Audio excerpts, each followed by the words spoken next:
Bésame mucho,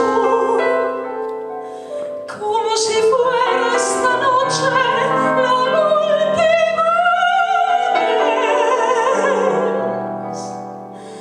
Bésame, bésame mucho, que tengo miedo a perderte después.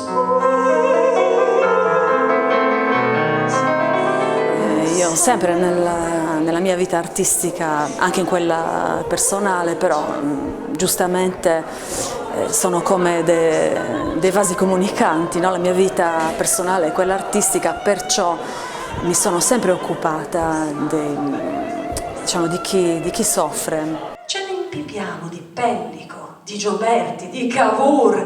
Ai nostri figli insegniamo altri eroi. Felice Littera, assassinato a Bugerru. Salvatore Montici, assassinato a Bugerru. Giustino Pittau, assassinato a Bugerru.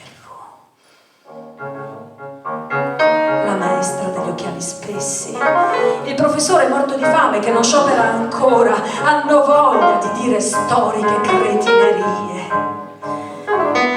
Che i nostri figli sono quel sangue lontano che sa la verità del dolore, la verità della giustizia. Io dico 3 uomini uccisi per il coraggio di essere uomini. Io dico 3 pene di sangue per sete di giustizia. Io dico 3 voci di lotta per conquistare un tempo di civiltà.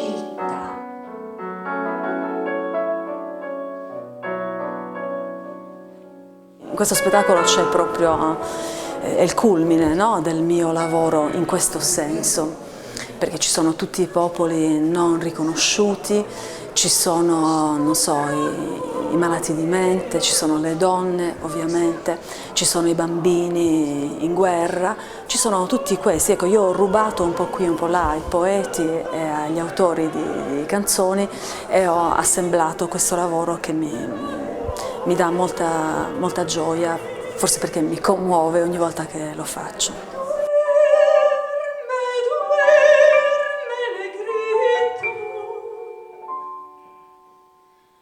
Tu mamma sta nel campo negrito.